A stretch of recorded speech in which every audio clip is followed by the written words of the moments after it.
자리에 앉으시겠습니다. 오늘 말씀의 제목은 오늘 읽은 하나님 말씀에 있는 본문의 구절에서 설교 제목을 잡았습니다. 17절 말씀 보시면 오직 너는 주 내 하나님을 기억하라. 오직 주 내 하나님을 기억하라. 주보에는 주 내 하나님을 기억하라 라는 설교 제목으로 인쇄가 되어 있습니다.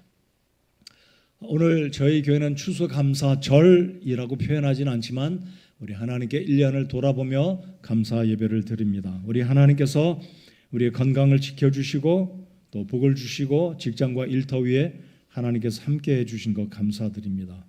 오늘 예배를 드리고 있는 이 시간이지만 우리 집사님들 중에는 몸이 건강치 못해서 못 오신 우리 민종섭 집사님이나 이만영 집사님이나 또 연로하셔서 우리 성도님들이 기억하시겠지만 이교수 모치님은 최근에 제가 소식을 들으니까 요양병원에 입원하셨다고 합니다. 의식이 거의 없으시고 사람을 잘 못 알아보신다고 합니다. 제가 내주에 신방을 가 뵈려고 하는데 우리 모친들 이점순 모치님 제 기억으로는 94, 5세가 되셨고요. 그래서 김민경 자매님도 요양병원에 계시는데 마음에는 얼마나 이곳에 오셔서 우리 성도님들과 함께 예배를 드리기 원하시겠습니까? 기도해 주시기 바랍니다. 올 한 해 우리에게 건강 주심 감사하십시다. 건강 주시고 주님을 이렇게 마음껏 예배할 수 있는 이 귀한 자유와 특권 주신 우리 하나님께 감사드리십시다. 자, 오늘 말씀은 신명기 8장입니다. 여러분이 알고 계시듯이 모세 오경 그러면 5권의 성경 오경 구약 성경의 처음 5권을 모세가 기록한 율법서 이스라엘 백성들의 규율을 주신 책이다 해서 율법서 모세 오경이다라고 합니다. 근데 그 중에 5번째 마지막 오경이 신명기입니다. 신명기는 중국어 성경 발음을 그대로 세 글자 그대로 옮겨와서 한글도 신명기입니다. 영어 성경의 의미는 히브리어 원어의 의미를 따서 다른 이름으로 영어의 이름을 잡았지만 우리 한글 성경은 중국어 신명기를 그대로 옮겨와서 신명기입니다. 신명기는 반복적인 명령이다라는 의미가 들어있습니다. 명령할 명자, 신은 반복한다. 그래서 신명기 그러면 이스라엘 백성들이 40년 동안 광야에서 하나님께 불순종함으로 죽었고 이제 출애굽 2세대, 요즘 말로 하면 MZ세대가 이 광야에서 40년 동안의 모든 일정을 끝마치고 가나안 땅에 들어가는 목전에서 그들의 부모들 조상들이 다 죽었기 때문에 이들이 잘 알지 못할 것 같아서 하나님은 모세를 통해서 다시 한번 율법의 명령들을 알려주고 재반복해서 가나안 땅에 들여보내고자 우리 주님께서 요단 동편 모압 평지에서 백성들에게 이 말씀을 다시 신세대들에게 일러주고 있는 말씀입니다. 오늘 설교의 제목은 방금 말씀드렸듯이 핵심 골자는 18절에 들어있습니다. 18절을 다시 한번 보시겠습니다. 오직 너는 주 내 하나님을 기억하라. 내게 재물 얻을 능력을 주시는 분이 곧 그분이시니 이것은 그분께서 내 조상들에게 맹세하신 자신의 언약을 이날과 같이 굳게 세우려 하심이니라. 구세대들은 하나님께 불순종했습니다. 잘 알았던 말씀이지만 몰라서가 아니라 불순종했기에 가나안 땅에 있는 부족들이 두려워서 우리는 못 들어간다, 우리 이집트로 돌아가겠다 했던 이 불순종하고 완악했던 구세대들은 다 죽었습니다. 그래서 오늘 하나님께서는 신세대들에게 꼭 기억하라. 내 조상들에게 맹세하신 나 하나님께서 너희들을 굳게 지켜주실 것이다 라는 말씀으로 신세대들을 다시 정신적으로 재무장하고 영적으로 무장시켜서 가나안 땅에 들여보내려는 하나님의 말씀, 하나님의 마음을 엿볼 수가 있습니다. 자, 우리 이 하나님 말씀을 다시 한번 따라서 읽어주시기 바랍니다. 주 내 하나님을 기억하라. 자, 이 말씀을 읽으실 때 여러분의 하나님은 누구의 하나님입니까? 내 어머니의 하나님, 내 아버지의 하나님, 내 조상의 하나님도 아니요, 내 배우자의 하나님이 아니라 내 하나님이다라는 것을 이 시간에 앉아있는 모든 분들 마음속에 그렇게 단단히 일러두시고 하나님은 내 하나님이다. 이 의식을 갖고 우리 하나님께 감사하며 오늘 주님이 주시는 말씀을 받으시는 저와 여러분 모두가 되시기 바랍니다. 하나님은 누구 하나님이라고요? 내 남편의 하나님도 아닙니다. 물론 맞아요. 그러나 내 개인적으로는 나의 하나님이 돼야 옳습니다.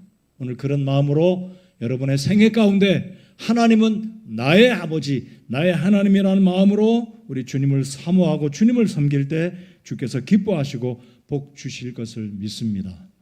자, 오늘 이스라엘의 구세대는 다 죽었고 신세대들이 가나안 땅에 들어가기 직전에 하나님의 말씀을 받는다라고 말씀을 드렸는데 이스라엘의 역사와 한국의 역사는 공통점이 많이 있다고 합니다. 제가 PPT를 만들었는데 한번 비교해 보도록 하겠습니다. 자, 이스라엘의 신명기 이 말씀을 받을 때 구세대들은 다 죽었습니다.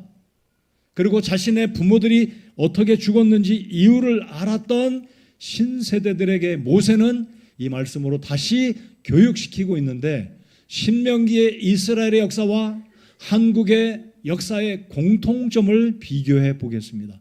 먼저 왼쪽에, 여러분의 오른쪽에 이스라엘 출애굽 1세대는 고난의 세대였습니다.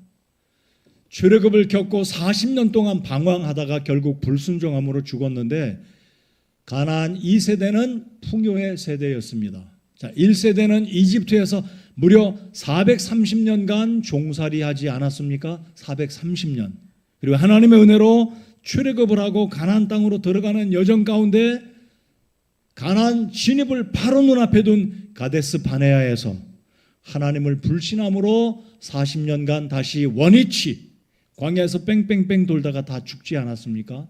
그래서 하나님은 이제 가나안 들어가는 이 이스라엘의 출애굽 2세대들에게 말씀을 주시는데 이들은 풍요의 세대였다. 오늘 제가 1절부터 10절까지 읽어보시면 가나안 땅에 들어가면 그곳은 철이 나고 노시 나고 배부르게 먹을 것이고 집들이 있을 것이고 포도와 무화과와 꿀과 올리브 기름을 먹게 될 것이다 라는 축복의 땅을 하나님이 약속해 주시고 있다라는 것. 그래서 이들은 풍요로운 세대를 맞이할 복된 땅에 들어가기 직전에 복된 세대다라는 것. 그 다음에 모세는 이들에게 어떤 경고를 하고 있습니까? 풍요 속에 하나님 잊지 말고 너희 조상들처럼 교만하여서 하나님 말씀을 불순종하지 말고 하나님께서 너에게 주신 이 약속의 땅, 이 축복들을 누릴 때 기억하라, 잊지 말라. 하나님의 교훈은 그래서 세 가지 명령입니다. 기억하라, 잊지 말라, 순종하라. 우리 같이 한번 읽어보시겠습니다. 기억하라, 잊지 말라, 순종하라. 시작. 기억하라, 잊지 말라, 순종하라. 자, 그러면 오늘 소위 여러분 회중 가운데 나는 MZ세대다라고 생각하시는 분들은 특별히 집중해서 들어주시기 바랍니다. 여러분 MZ세대라면 다분히 이럴 경향이 있다라는 것. 자, 6.25 전쟁의 시대를 경험했던 우리 부모님들, 소위 말해서 전후 세대와 이전의 부모님 세대는 확연한 차이가 있습니다. 이전의 부모들은 고난이 무엇인지 알아요. 전쟁을 겪고 얼마나 어려웠습니까? 가난과 궁핍과. 그러나 MZ세대는 전쟁을 경험해 보지 못했습니다. 오히려 이 세대는 풍요롭습니다. 굉장한 눈부신 성장과 발전을 누리고 있는 이 대한민국 세계 몇 번째 손가락에 드는 나라입니까? 굉장하잖아요. 풍요로운 시대를 맞았습니다. 그런데 이 시대에 하나님은 여전히 우리에게 성경 말씀을 통해, 아니 오늘 읽었던 이 신명기 8장의 말씀을 통해서 동일하게 이스라엘 백성에게 뿐만 아니라 오늘 이 시대의 MZ세대들 그리고 저와 여러분들에게 주님이 경고의 말씀을 주시고 있다라는 겁니다. 풍요 가운데 영적 빈곤을 누릴 수 있기 때문에 풍요 가운데 하나님의 은혜를 기억하고 잊지 말고 감사하는 사람이 되라는 것이 오늘 본문 말씀의 핵심 교훈입니다. 그래서 오늘 우리의 시대 이스라엘 백성들에게는 기억하라, 잊지 마라, 순종하라라면 오늘도 동일합니다. 믿음의 유산을 기억하고 우상 숭배와 물질의 노예가 되지 말라라는 것이 오늘 한국인 그리스도인들인 저와 여러분에게 본문 신명기 8장이 주고 있는 말씀이다라는 겁니다. 자, 그러면 오늘 설교 제목처럼 우리가 왜 주 하나님을 잊지 말고 기억해야 하는지 세 가지의 이유를 본문을 통해서 살펴보면서 교훈을 받겠습니다. 자, 본론으로 들어가겠습니다. 우리가 하나님을 잊지 말고 기억해야 하는, 반드시 기억해야만 하는 이유 세 가지. 첫 번째는 사람은 누구든지 풍요로워지면 교만해질 수 있다는 겁니다. 풍요로워지면 이게 자기 덕분인 줄 안다. 풍요로워지면 이게 내 실력이고 내 능력이고 하나님은 다 잊어버리는 것이 사람의 본능이다라는 겁니다. 그것은 미국 사람이고 한국 사람이고 이스라엘 백성이고 누구를 구분하지 않고 동일한 현상이다라는 겁니다.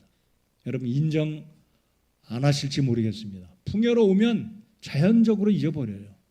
그래서 오늘 첫 번째 대지, 풍요로울 때 교만해질 수 있기 때문에 우리 주 하나님을 기억하고 감사 그리고 또 감사해야 한다라는 겁니다. 여러분, 하나님은 돌을 들어서 아브라함의 후손을 만드실 수 있는 전능하신 분이라고 믿으십니까? 우리 주님이 그렇게 말씀하셨어요. 예수님 시대에 교만했던 이 제사장들, 바리새인들, 서기관들이 주님을 인정하지 않고 그들이 이 아브라함의 후손이라는 자만심에 빠졌을 때 주님이 그런 말씀을 하셨습니다. 하나님이 원하시면 너희들을 제껴두시고 돌들로 아브라함의 후손을 만들어서 하나님의 뜻을 이루실 수 있다는 의미의 말씀을 하셨습니다. 자, 이 의미는 이스라엘 백성들이 이집트에서 노예 생활하던 이들을 하나님이 불러내시고 구원해 주시고 시내산 자락에서 언약의 백성으로 선민으로 복을 주셨습니다. 여러분, 이스라엘 백성들은 특별히 복받은 민족이 아닙니다. 물론 그 뜻이 맞아요. 그러나 이스라엘 백성들이나 우리나 동일한 것은 뭐냐면 죄인들이었습니다. 여러분, 이스라엘 백성들은 문자 그대로 사실 430년 동안 이집트에서 종살이했던 사람들입니다. 민족적으로 볼 것이 없는 민족이었어요. 물론 전 세계에서 가장 똑똑한 사람이 유대인이고 두 번째 똑똑한 사람이 저는 빼놓더라도 여러분입니다. 한국 사람이라고 그래요. 인정하시든 안 하시든. 자, 유대인들 사실은 노예 생활을 했었습니다. 근데 하나님께서 이들을 불러내시고 당신의 백성 삼아 주신 것은 무엇인지를 여러분 우리가 알아야 되겠습니까? 우리도 이스라엘 백성들처럼 볼품없는 죄인들이었는데 하나님께서 그 예수님을 통해 구원해 주셨다는 사실을 보여주시기 위해서 하나님은 이스라엘 민족을 샘플로 본보기로 노예들인 저들을 불러내시고 구원하시고 하나님의 선민으로 삼아 주신 것, 이것은 우리도 사탄과 죄에 매여서 노예처럼 살았던 우리들을 구원해 주신 하나님의 은혜가 크다라는 것을 공감하고 깨닫고 하나님께 감사하라고 주님이 보여주신 본보기 백성이다라는 겁니다. 우리 하나님께 감사합시다. 저와 여러분들 볼품없던 사람이었어요. 노예였습니다. 죽음에 이를 수밖에 없었습니다. 누구의 노예였습니까? 죄의 노예, 사탄의 노예로 살아왔었습니다. 그러나 하나님께서 우리를 구원하시고 예수 그리스도 당신의 아들을 통해 우리를 구원해 주심으로 하나님을 아버지라고 부를 수 있고 감사를 드릴 수 있는 하나님의 거룩한 백성이 된 겁니다. 여러분, 유대인들만 하나님 백성 아니지 않음을 믿으시지 않아요? 우리도 저와 여러분도 하나님의 백성이 되었습니다. 우리 하나님께 감사하십시다. 우리도 하나님의 선민입니다. 그렇죠? 그래서 유대인들만 혈통적으로 민족적으로 하나님 백성이라고 말할 수 있겠지만 사실 넓은 틀에서 보면 영적으로 우리 한국 그리스도인들도 하나님, 여러분도 하나님의 자녀가 되었다라고 믿습니다. 그래서 하나님은 이들을 이집트에서 불러내시고 광야로 인도해 가셨습니다. 왜 광야일까요? 광야는 볼 게 하나도 없습니다. 오직 눈에 보이는 것은 사막과 돌과 무더위와 뜨거움밖에 없어요. 아무것도 없어요. 볼 게 없는 겁니다. 왜 하나님께서 이스라엘 백성들을 광야로 인도해 가셨습니까? 여러분, 이집트에서 가나안 땅으로 올라가는 루트는 두 개밖에 없었습니다. 그 당시에 해변을 따라 올라가는, 지중해 해변을 따라 올라가는 지름길, 10여일 안팎이면 이집트를 따라 가나안 땅으로 들어갈 수 있었습니다. 그런데 하나님은 그 지름길을 내버두시고 백성들을 우회하는 그 당시에 킹스웨이, 왕의 대로의 길로 인도하셨습니다. 그 길로 가면 모압과 암몬 족속을 지나는 우회도로인데 반드시 광야를 지나가야 됩니다. 여러분, 하나님께서 빠른 길을 선택하지 않으신 이유는 그곳에 가면 여러분 지도를 보시면 거기에 가자지구 하마스가 지금도 있잖아요. 그래서 하나님은 이스라엘 백성들을 이 지중해 루트로 올라가며 데리고 올라가시면 거기에 블레셋 팔레스타인 족속이 있기 때문에 백성들이 전쟁을 두려워하여 이집트로 돌아갈까 봐 하나님은 우회 도로로, 광야의 도로로 두 번째 루트인 왕의 대로의 길로 우회하는 길을 선택하셨습니다. 자, 광야는 뜨겁고 고통스럽고 위험하고 정말 힘든 길입니다. 가까운 길을 두고 우회 길로 인도한 것은 하나님이 어리석어서, 하나님이 지혜가 없으셔서가 절대 아니라는 것 우리 인정하지 않습니까? 하나님이 그러면 왜 우회의 길로 인도하셨을까요? 먼 길로. 그것은 오히려 하나님의 백성들을 사랑하시는 하나님의 놀라우신 계획이 있으셨기 때문입니다. 여러분, 하나님은 430년 동안 이스라엘 백성들이 종살이 했었던 그 종살이의 습관, 종살이 했었던 개념들, 그런 어떤 패턴들을 완전히 뒤바꿔 주시고자 광야의 길로, 우회의 길로 인도해 가셨다라는 겁니다. 왜냐하면 광야에는 먹을 것도 물도 마실 것도 그늘도 없는 정말 고통의 길이기 때문에 하나님의 백성들로 하여금 하나님을 의지하고 하나님께서 공급하심을 친히 경험하는 그 루트, 그 길로 인도해 가셨기 때문에 고난이 있고 고통스럽지만 그 길이야말로 실제 축복된 길이다라는 것을 우리 성경은 말씀하고 있습니다. 그래서 이 광야의 길로 갈 때 하나님이 우리의 필요를 공급하신다, 하나님이 우리를 건져주신다, 우리를 보호하신다, 우리를 인도하여 가신다라는 것을 이스라엘 백성들 모든 사람이 친히 경험하는 길이었습니다. 하나님을 경험하는 길이 바로 복된 인생의 길입니다. 그래서 사랑하는 성도 여러분들, 우리의 인생 여정 가운데 모든 것이 형통하고 모든 것이 잘 되면 하나님이 우리를 어떻게 보호하시고 어떻게 불구덩이 고난 가운데서 우리를 건져내셨는지 경험할 수 있는 기회가 없는 것은 사실 축복의 길이 아닐 수가 있다는 것을 우리는 알아야 합니다.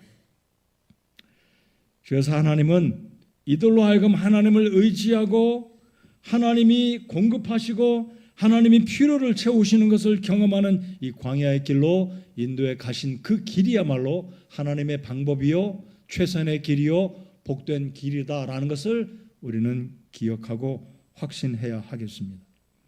여러분, 성경에 보면 잠언 30장에 아굴이라는 사람이 굉장히 유명한 기도를 적어두었습니다. 그것은 아굴의 간증이 아니겠습니까? 우리 이 구절을 같이 한번 읽어보시겠습니다. 7절로 9절까지 읽어보겠습니다. 여러분 자신을 대입해서 읽어보시기 바랍니다. 읽겠습니다. 시작. 내가 두 가지 일을 주께 요청하였사오니 내가 죽기 전에 그것들을 내게 거절하지 마시옵소서. 헛된 것과 거짓말들을 내게서 멀리 옮기시오며 나를 가난하게도 마옵시고 보하게도 마옵시며 내게 알맞은 양식으로 나를 먹이시옵소서. 내가 배불러서 주를 부인하고 말하기를 주가 누구냐 할까 염려하오며 또는 내가 가난하여 도둑질하고 내 하나님의 이름을 헛되이 취할까 염려하나이다. 아멘. 굉장히 진솔한 고백이 아닐까요? 두 가지 소원, 더도 말고 두 가지. 부자 되는 것도 원치 않고 반대로 가난하게 되는 것도 원치 않는다는 참으로 정직한 고백입니다. 아마 저와 여러분에게 구하라고 하나님께서 말씀하신다면 적지 않은 분량의 물질적인 축복과 세상의 어떤 권력과 권세와 세상의 명예를 구하지 않을까 생각해 봅니다. 그러나 아굴이란 사람은 정말로 하나님 앞에 진솔한 두 가지, 부자가 되는 것도 위험이 있기 때문에. 왜요? 부자가 되면 교만해져서 하나님이 누구냐, 주가 누구냐 할까 염려가 되기 때문에 부자가 되는 것도 구하지 않았고, 그렇다고 너무 가난하면 목구멍이 포도청이라 도둑질해서 하나님의 이름을 더럽힐까 두려워서 가난하게도 말게 해달라고 기도하고 있습니다. 자, 그래서 우리 오늘 감사주일을 맞아서 우리 하나님께 이런 모양 저런 모양으로 지내오면서 우리의 과거가 어떠했고 현재가 어떠했고 또 미래가 어떠할지 하나님을 바라보면서 하나님은 우리를 나로 하여금 오늘 이 시간까지 나의 모습으로 인도하시고 지켜주시고 보호하시고 하나님의 백성 삼아 주신 것 자체로 인해서 기뻐하고 감사하는 만족하는 삶을 살아가는 저와 여러분 모두가 되어야 하겠습니다. 그래서 하나님은 이들을 광야로 인도할 이유는 잠시 후에 살펴보겠지만요, 풍요로우면 사람은 교만해질 수밖에 없습니다. 하나님을 기억하기가 너무나 어려워요. 모든 것이 있기 때문에 하나님께 부르짖을 일이 없는 거죠. 하나님께 기도할 일이 적어지는 거죠. 그래서 우리 하나님께 우리가 풍요로울 때마다 우리 성도 여러분들 가운데 혹시라도 나는 궁핍함 모르고 산다 하면 그때 노란불을 번쩍번쩍 켜시기 바랍니다. 왜냐하면 부족한 게 없기 때문에 하나님께 간절하게 기도할 일이 없는 거죠. 있으니까요. 그래서 우리 하나님께 풍요로울 때 조심해야 될 것은 교만해질 수 있기 때문에 하나님은 우리에게 명령하시기를 하나님을 잊지 말고 기억하라 라고 말씀하고 계십니다. 두 번째, 자, 하나님께서는 이 백성들을 말씀드린 것처럼 광야의 고난의 길로 인도해 가셨는데 고난은 큰 유익이 있기 때문입니다. 고난은 큰 유익이 있다. 오늘 제가 이 고난에 큰 유익이 있다는 의미를 본문에서 두 가지로 찾아보겠습니다. 2절을 보시겠습니다. 제가 1절로 10절까지 빨리 읽었는데 2절 같이 한번 읽어보겠습니다. 시작. 너는 주 내 하나님께서 이 40년 동안 광야에서 너를 인도하신 그 모든 길을 기억할지니 이것은 그분께서 너를 낮추시며 너를 시험하사 내 마음속에 무엇이 있는지 또 내가 그분의 명령을 지키려 하는지 그렇지 아니한지 알고자 하심이라. 하나님께서 이스라엘 백성들을 광야로 인도하신 것은 그들을 낮추시기 위해서입니다. 야, 우리 해방됐다, 이제 더 이상 우리가 종이 아니다라고 자칫 교만해질까? 우리 하나님께서 이들을 광야로 인도하시면서 먹을 것도 없고 물도 부족한 이곳에서 하나님만 바라보라고 겸손히 낮추라고 광야의 길로 인도하신 것이다. 우리로 하여금 하나님께서 겸손하게 하시려고 고난을 허락하신다는 의미가 동일한 것입니다. 그래서 우리가 풍요로울 때 교만해지기 때문에, 그래서 하나님은 이들을 광야길로 인도하신 첫 번째 목적은요, 고난을 당하면 사람은 머리를 숙이게 된다, 겸손해진다라는 거예요. 일반적으로 가진 것이 많은 사람이 교만합니까? 가진 것이 없는 사람이 교만합니까? 우리로 하여금 하나님께서 고난을 만나게 하심은 우리로 하여금 겸손케 하기 위해서다라는 사실. 그래서 고난은 우리에게 겸손을 가져다 준다라는 겁니다. 사랑하는 성도 여러분들 기억하시기 바랍니다. 출애굽은 구원을 상징합니다. 430년 동안 이들이 이집트에서 파라오를 섬기고 벽돌을 굽고 피라밋을 건축하는 그 일에 노예처럼 살아왔어요. 노예처럼이 아니라 노예로 살아왔다라고 표현하는 것이 더 정확하겠죠. 죄인의 모습을 보여줍니다. 근데 이집트를 떠나올 수 있었다는 것은 구원을 상징합니다. 그러면 자, 구원받은 이들이 가나안 땅으로 가는데 그 가나안의 여정은 좌편, 지중해 길로 빨리 올라간 게 아니라 광야의 고난의 길로 하나님이 인도하신 그 모습은 성화의 삶을 보여준다라는 겁니다. 구원받으신 성도 여러분들 고난을 겪을 때 죄와 싸우고 가난과 싸우고 이 세상의 여러 가지 풍파와 시험과 유혹과 고난들과 싸우는 것, 우리 고3 학생들은 6년 동안 얼마나 힘들었어요. 수능을 위해서. 고난이잖아요. 그 모든 과정들은 구원받은 하나님의 사람들이 거룩한 삶을 살아가도록 성화의 삶을 살아가는 것을 상징하는 것이 광야의 여정이다라는 겁니다. 고난 없이 우리 주님의 영광을 입을 수는 없다라는 것. 그래서 출애굽은 구원을 상징하고 광야의 여정은 성화의 삶을 상징하고, 그리고 가나안 땅의 입성은 결국 우리 그리스도인들이 하나님을 의지해서 승리의 삶, 하나님 나라의 천국의 승리, 그리고 완성된 영화의 모습을 보여주는 그 모습들이 구원과 성화와 영화의 과정들을 이 출애굽기가 보여주고 있다라는 사실을 성경은 교훈해 주고 있다라는 것입니다. 자, 두 번째로 왜 하나님은 이스라엘 백성들, 당신이 사랑하는, 당신이 선택한 백성들을 왜 불어 광야로 인도하셨다고요? 첫 번째, 그들을 겸손케 하기 위해서. 자, 두 번째는 3절을 읽고 여러분 답을 찾아보시기 바랍니다. 3절, 그분께서 너를 낮추시며, 두 번째 낮춘다고 말씀하시죠. 줄이게 하시며, 하나님 의도적이에요. 줄이게 하십니다. 또 너도 알지 못하며 내 조상들도 알지 못하던 만나를 내게 먹이신 것은 사람이 빵으로만 살지 아니하고 주의 입에서 나오는 모든 말씀으로 사는 줄을 내가 알게 하려 하심이니라. 여러분, 광야의 길로 인도하신 두 번째 목적은 뭐라고요? 사람은 빵으로만 사는 게 아니구나.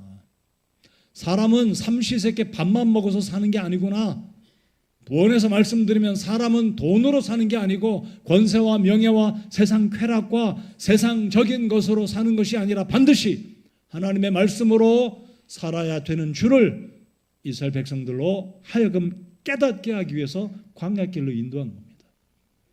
여러분, 광야로 가다 보니까 먹을 게 없잖아요. 이들이 얼마나 불평합니까? 우리가 이집트에 있을 때는 고기도 먹었고 오이도 먹었고 수박도 먹었고 부추도 먹었고, 쉽게 말씀드리면 고기도 야채도 먹을 수 있는 만큼, 먹고 싶은 만큼 충분히 먹었다라는 거예요. 근데 문제는 종살이였습니다. 여러분, 구원받기 전에는 세상의 쾌락들 마음껏 우리가 하고 싶은 대로 한다는 것이 이들의 입술의 고백이었습니다. 마음대로 하고 싶다는 거예요. 먹고 싶은 거 다 먹고, 가고 싶은 데 다 하고, 하고 싶은 거 다 하고, 마실 거, 피고 싶은 거 다 한다는 게 이들의 고백과 다를 바가 없습니다. 근데 하나님은 이들을 훈련시키기 위해서 사람은 고기로만, 빵으로만, 세상의 쾌락으로만 살아서는 될 것이 아니라 하나님의 입에서 나오는 생명의 말씀으로 살아야 되는 줄을 깨닫게 해주시려고 만나를 주신 겁니다. 여러분, 만나는 신기합니다. 사람이 만들어진 게 아니고, 사람에 의해서 만든 식물도 아니고, 땅에서 나온 음식이 아니었어요. 여러분, 만나는 어디서 왔습니까? 하늘에서 내려요.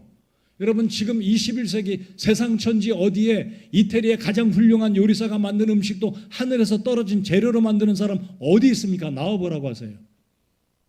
세상에서 최고의 요리사들, 5성급 호텔에서 일하는 사람, 유명한 요리사들 어떤 재료 갖고 하나요? 땅에서 나온 재료 가지고 하지 않습니까? 근데 만나는 땅에서 난 재료가 아니라 하늘에서 내려옵니다. 하루에 한 번씩. 그래서 하나님은 이스라엘 백성들에게 너희들 하루치만 거두어라. 그 다음 날은 또 줄 테니까 하루치만 거두어라. 근데 어떤 사람이 욕심을 부리고 내일 만나가 안 내리면 어떡하지? 우리 할머니 할아버지 내 사랑하는 조카 손주들 어떡하지? 이틀치를 거둬두면 그 다음 날 아침이 되면 다 썩어버립니다. 들에 나가면 또 있어요. 또 있어요. 매일같이 있습니다. 이게 기적 아니겠어요? 이 의미는 하나님의 백성들은 주께서 필요한 것들을 공급하신다는 직접적인 체험을 백성들에게 하나님이 보여주신 겁니다. 그리고 안식일이 되기 전에는 제 6일째죠. 이틀치를 거두라고 합니다. 7일째는 쉬어요. 하나님만 예배합니다. 그날만은 이틀치를 거두라고 말합니다. 이틀째 가면 안 썩어요. 신기하지 않아요? 이 만나는 사람에 의해서 만든 것도 아니고 하늘에서 내려온 겁니다. 오늘 말씀 다시 보십시오. 내 조상들도 알지 못하던 만나를 내게 먹이신 것은 사람이 무엇으로만 살지 아니하고요? 빵으로만 살지 아니하고. 자, 이 빵을 대입해 보겠습니다. 핸드폰으로만 살지 않고, 술로만 살지 않고, 마약으로 살지 않고, 돈으로 살지 않고, 세상 가장 최고의 만나는 음식으로만 살지 않고 하나님의 말씀으로 살아야 된다라는 것을 하나님이 직접 광야길에서, 광야 여정에서 이들에게 보여주신 것입니다. 광야가 아니면 만나를 먹어볼 경험이 없는 거예요. 구원받지 아니한 사람들은 하나님 말씀을 들어도, 지난주에도 말씀을 드렸듯이 고린도전서 2장 3장에 영적인 일은 영적으로라야 분별한다. 성령을 모신 사람만 하나님 말씀을 깨닫고 이해하고 사랑하고 즐겁고 감사하고 이 말씀을 들으면 신이 나는 거예요. 광야로 가지 않았다면 만나가 뭔지 경험할 방법이 없는 겁니다. 하나님의 특별하신 은혜였습니다. 그러므로 오늘 이 시대에도 저와 여러분은 이 세상을 살아갈 때 사람은 빵으로만 살지 말아야 합니다. 아니 빵으로만 살 수 없습니다. 삼시세끼 어떤 음식을 먹든 물질적인 이 세상에서 나오는 음식으로만 우리 몸이 필요한 육신적인 양식으로만 사는 것이 아니라 그렇게 살 수도 없고 하나님의 영적인 양식, 우리 영혼의 양식인 하나님의 말씀으로 살아야 할 것을 주님이 말씀하고 있음을 이 광야의 고난은, 광야의 루트는 하나님이 보여주시고 깨닫게 해주시고 체험시켜 주시는 특별한 방법이었다는 겁니다. 성도 여러분들 여쭙겠습니다. 우리는 무엇으로 살고 있나요? 돈만 있으면 살 수 있다고 생각하십니까? 돈만 있으면 사실 살 수 있어요. 그러나 그 영혼은 멸망합니다. 그 영은 피폐해집니다. 예수 그리스도를 영접하지 않고 생명의 복음의 말씀을 믿고 영접하지 않으면 구원받을 길이 도무지 없다라는 것 인정하십니까? 그러므로 사람은 빵으로만 살 수 없습니다. 우리 옆에 사람에게 그렇게 말해 봅시다. 사람은 빵으로 살아서는 안 됩니다. 다시 한번 강조합시다. 빵으로만 살고 있습니까? 못 살아요. 하나님 진리의 생명의 말씀이 들어올 때 내가 변화되고 살아나는 것인 줄 믿으시기 바랍니다. 구원받게 됩니다. 구원받고 난 이 하나님의 말씀을 계속 먹고 듣고 영적으로 이 하나님의 말씀을 섭취할 때 우리가 살아나는 것입니다. 그래서 하나님은 두 번에 걸쳐서 너희를 낮추신다. 광야 고난의 길에 가면서 너희를 낮추시고 만나를 먹으면서 하나님이 우리의 필요를 채우시는구나. 빵으로만 사는 게 아니구나. 깨닫게 하고 낮추고 하나님을 경외하고 그것이 광야의 길이었습니다. 그래서 하나님은 오늘 이런 과정을 통해 하나님을 기억할 것을 하나님께서 잊지 말라고 말씀하십니다. 오늘 설교 세 번째 대지입니다. 세 번째 10절과 18절 보시겠습니다. 자, 세 번째 대지는 감사를 잊어버리면 교만해지기 때문에 감사할 때 하나님의 은혜는 더욱 깊어질 것이고 감사할 때 하나님의 은혜를 우리의 삶 속에서 실제로 더 많이 깨닫게 되고 체험하게 된다는 사실을 10절과 18절에서 말씀하십니다. 자, 첫 번째는 하나님은 우리에게 본문 신명기 8장을 통해 풍요로울 때 교만해질 수 있다는 경고의 말씀을 주고 계시고 두 번째는요. 하나님께서는 광야의 고난은 우리에게 유익이 있다는 것을 알려주십니다. 그러므로 사랑하는 성도 여러분들, 여러분께서 지금 고난 가운데 있다면 원망과 불평 대신에 하나님의 놀라우신 축복의 계획이 내 인생 가운데 있다라는 것 기억하시고 우리 주님께 감사드리는 저와 여러분들 되시기 바랍니다. 세 번째는 감사하게 되면 하나님의 은혜가 더 풍성해지고 감사하게 되면 하나님의 은혜를 절대로 잊어먹지 않게 된다는 사실을 본문에서 말씀하고 있습니다. 10절 같이 읽겠습니다. 10절 시작. 내가 먹어 배부르게 될 때에 주 내 하나님께서 내게 주신 좋은 땅으로 인해 그분을 찬송하리라. 자, 가나안 땅에 들어가서 너희가 심지 않은 열매를 먹고 짓지 아니한 집에서 살게 될 때에 네, 하나님께서 너희들에게 이렇게 선대해 주신 것 좋은 땅으로 젖과 꿀이 흐르는 땅. 젖과 꿀이라는 게 뭘까요? 말 그대로 꿀이 많이 흘러넘쳐요. 석청이 많아요. 와일드 허니가 도처에 있어요. 꿀. 그리고 우유, 목축업이 발달해서 어디를 목축을 이 양떼나 소떼를 갖다 놓아도 풀을 뜯어먹고 이 우양이 넉넉하게 자라서 젖을 많이 내는 땅. 우양, 젖과 꿀. 이게 축복의 땅이라는 게 아니겠습니까? 그래서 10절 내가 먹어 배부르게 될 때에 주 내 하나님께서 내게 주신 좋은 땅으로 인해 그분을 찬송할 것을 하게 될 것을 주님 말씀하고 계십니다. 18절 보십시오. 오직 너는 주 내 하나님을 기억하라. 내게 재물 얻을 능력을 주시는 분이 곧 그분이시니. 재물 얻을 능력을 주시는 분이 곧 그분이시니. 17절 같이 읽어보겠습니다. 17절을 읽으실 때 여러분 스스로 판단해 보시기 바랍니다. 나는 그래도 내 가정에 궁핍함이 없다. 비교적으로 상대적으로 누구와 비교해 보았을 때 그냥 넉넉하다. 내가 엄청난 갑부는 아니지만 그래도 넉넉함이 있다라고 생각하시는 분은 특별히 이 말씀을 읽으실 때 주의하면서 읽어보시기 바랍니다. 자, 읽겠습니다. 17절 시작. 또 내가 마음속에 이르기를 내 능력과 내 손의 힘으로 내가 이 재물을 얻었다 할까 염려하노라. 누가 염려한다고요? 하나님이 염려한다는 거예요. 그래도 좀 넉넉하게 사는 사람들은 스스로 생각하기를 그렇지, 내 능력이 괜찮지, 내 손이 이런 재물을 얻을 수 있는 실력이 있지, 조상 탓도 아니고 배우자 탓도 아니고 누구 탓도 아니라 그렇지, 나지 나, 내 실력이야, 내 능력이야 라고 생각한다면 오산이다라는 거죠. 여러분, 하나님은 우리에게 무엇을 얻을 능력을 주셨다고요? 18절에 오직 너는 주 내 하나님을 기억하라. 내게 재물 얻을 능력을 주시는 분이 곧 그분이시네.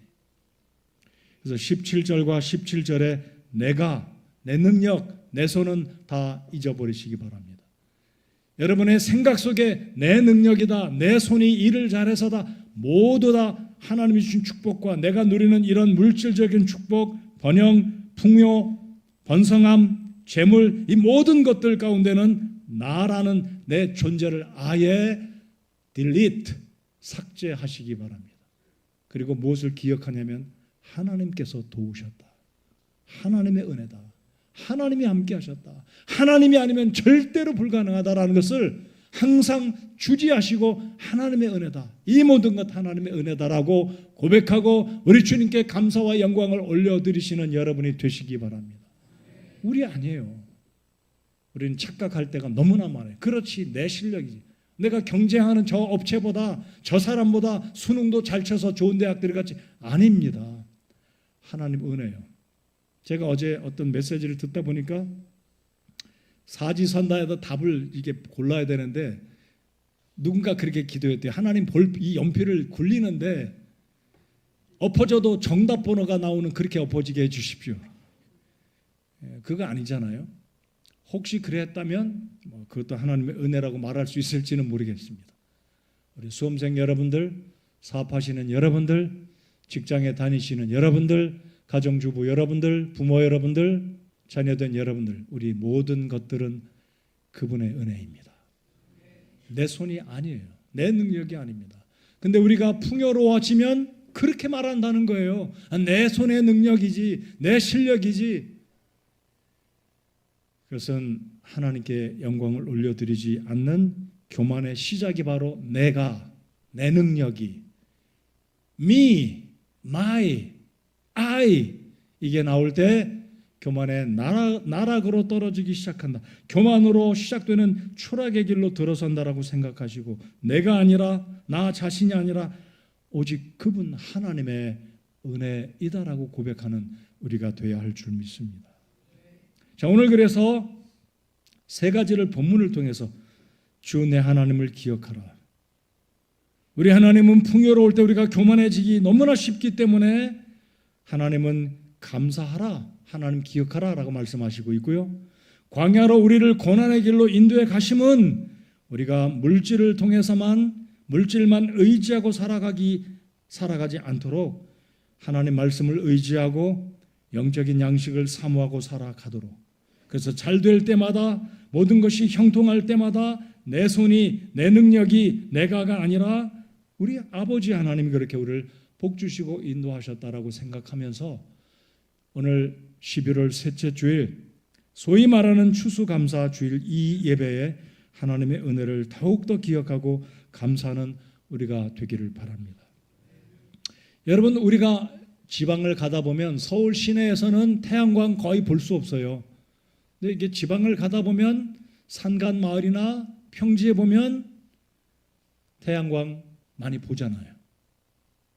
어느 마을에 태양광 발전소가 있었습니다. 수년 동안 그 태양광 패널들은 태양 아래서 전기를 생산하여 많은 사람에게 큰 유익을 주고 있었습니다. 그런데 시간이 지나자 태양광 패널들이 스스로 말하기를, 예를 들자면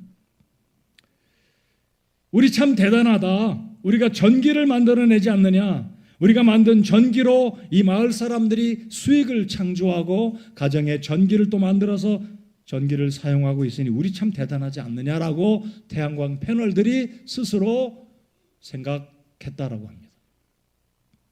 사실 태양광 패널이 전기 만드나요? 사실 전기는 태양 에너지 자체로부터 나오는 것입니다. 그렇잖아요?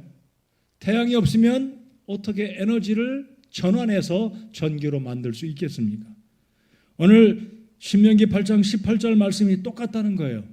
우리 자신이 마치 태양광 패널처럼 내가 전기를 만들어서 사람들에게 수익을 창출하고 내가 사람들에게 도움을 주고 나 굉장하다, 대단하다, 내 실력 칭찬받을 만하다라고 생각한다면 에너지의 근원 되시는 그 태양처럼 하나님을 제외시킨다면 우리가 그런 교만의 착각 속에 빠질 수 있다라는 이야기입니다.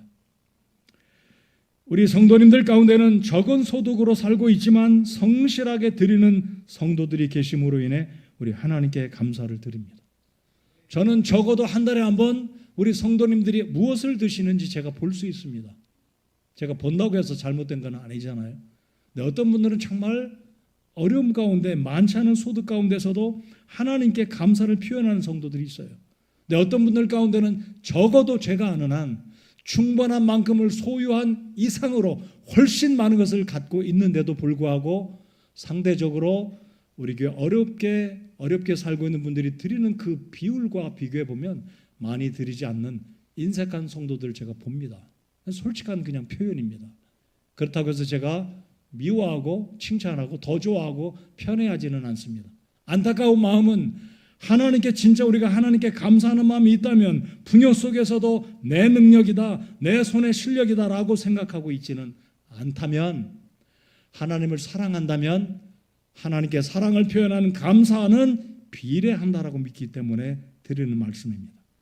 하나님을 사랑하는 것은 드림과 감사의 표현과 비례한다라고 저는 믿어요. 그렇다면 여러분 하나님께 이미 받은 복들이 적지 않다고 믿으십니까? 아니 이미 받은 것 정말로 충분한 것을 넘어서 훨씬 더 아주 상당한 것을 주님께서 허락하셨다면 하나님께 감사하고 하나님을 사랑하는 것도 드림에 있어서 비례적으로 드려야 한다라고 저는 믿습니다. 우리가 누군가에게 정말 고맙고 감사한 마음이 있다면 무언가 주고 싶은 마음이 있을 거예요. 정말로 누군가에게 고맙고 내가 그분 정말 사랑한다면 무엇인가 좋은 것, 내게도 귀한 것, 내가 기쁘게 생각하는 것을 함께 주고 싶은 마음이 드는 것이 당연지사다라고 저는 생각합니다. 그래서 사랑하는 성도 여러분들께서 주님 앞에 우리 주님이 감사하고 그 은혜가 정말로 고맙고 하나님을 사랑한다면 무엇을 드릴 것인가 여러분 스스로 결정하시기 바랍니다. 하나님의 은혜를 잊어버리고 감사하지 않게 되면 사람은 결국 우상 숭배로 흐르게 된다라는 사실입니다. 오늘 말씀을 한번 보시겠습니다. 19절을 보시겠습니다.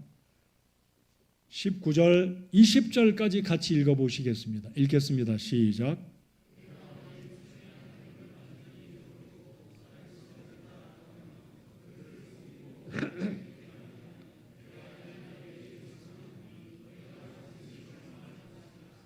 주께서 너희 얼굴 앞에서 멸하시는 민족들 같이 너희도 멸망하리니 이는 너희가 주 너희 하나님의 음성에 순종하려 하지 아니하기 때문이니라.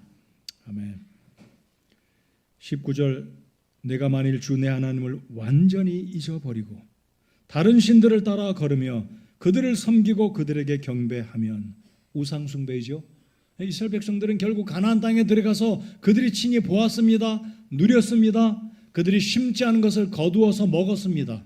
기름을 바르고 기름을 짜서 먹고 풍요로운 포도와 열매들을 먹고 누렸습니다. 시간이 흘러갈수록 풍요가 시작되자 이들은 하나님을 잊기 시작하고 그리고 우상을 섬기기 시작합니다. 결국 하나님은 신명기 8장 19절 20절에서 경고하셨지만 결국 이스라엘 백성들의 역사는 우리에게 잘 알려져 있지 않습니까? 멸망했어요. 우상 숭배했습니다. 우리가 잘 아는 데살로니가전서 5장 18절 말씀 같이 읽어보시겠습니다. 너무나 유명한 말씀이고 잘 아는 말씀입니다. 읽겠습니다. 시작. 모든 일에서 감사하라. 이것이 그리스도 예수님 안에서 너희에 대한 하나님의 뜻이니라. 아멘. 모든 일에서 감사하라. 범사에 감사하라. 모든 일에서. 오랜만에 집에서 치료를 받다가 오늘 교회 나오신 자매님 한 분을 아침에 제가 반갑게 악수하고 인사를 나눴습니다. 또 우리 수능생들 그동안 고생 많았고 오늘 예배하러 왔어요. 최근에 여러분 가정에 어떤 일이 있었는지 제가 잘 알지 못하지만 여러분 우리의 인생을 뒤돌아 보겠습니다. 80년 살았건 70년 살았건 20년, 10년, 15년 얼마를 살았건 뒤돌아보면 우리 인생의 모든 과정들 가운데는 하나님의 은혜가 필연적으로 있어 왔기 때문에 오늘 2025년 11월 셋째 주일 우리 주님 앞에 나와서 감사 예배를 드리고 있습니다. 이 모든 것이 우연이 아니라 하나님의 극진하신 우리 개개인들을 향한 하나님의 은혜라고 믿기 때문에 은혜가 있었기에 오늘 주님 앞에 이렇게 그래도 내 두 발로 걸어와서 하나님을 예배할 수 있다는 것 얼마나 감사한지 모르겠습니다. 제가 오늘 언급드렸듯이 우리 교회 집사님들 가운데는 오고 싶어도 못 오십니다. 아파서. 연세가 높아서 이제 치매가 와서 본인이 아마 어디에 있는지도 모르시는 성도가 계시고 너무나 안타깝습니다. 본인이 지금 어디에 있는지도 모르고 계시는 분도 있으세요. 우리 정신 멀쩡하잖아요. 두 손 두 발로 걸어왔습니다. 많은 것은 내가 누리지 못하지만 그래도 하나님 앞에 예배할 수 있다는 것. 잠잘 집이 있고 가족이 있고 교회가 있고 성도들이 있다는 것. 내일 아침도 출근하면 일터가 있다는 것. 우리 하나님께 감사하십시다.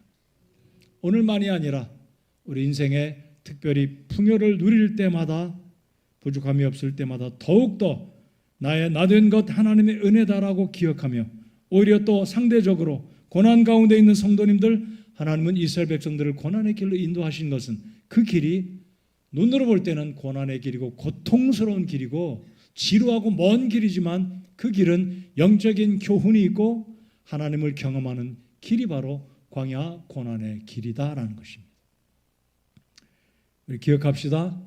잘 살면 교만해지기 너무나 쉽습니다. 풍족하면 하나님의 은혜를 너무나 쉽게 잊어버릴 수가 있기 때문입니다. 오늘 이 좋은 날 특별히 우리 주님 앞에 나와 예배하는 11월 셋째 주일 우리 하나님의 은혜를 기억하고 절대로 잊지 말고 이 모든 것 나를 구원하심도 오늘 이 시간까지 내가 있기까지 이 나라와 이 민족과 우리 교회와 옆에 앉아있는 우리 사랑하는 성도들이 함께 앉아서 예배를 드릴 수 있음도 하나님의 은혜가 있었기에 가능하다라는 것 기억하고 우리 주님께 감사하십시다. 내가 누리는 모든 것 내 힘이 아닙니다. 주님의 은혜임을 고백하고 하나님께 감사와 찬양과 영광을 올려드리는 이 시간 저와 여러분 모두가 되시기 바랍니다. 함께 자리에서 일어나서 우리 찬양 우리 주님 앞에 올려드리겠습니다.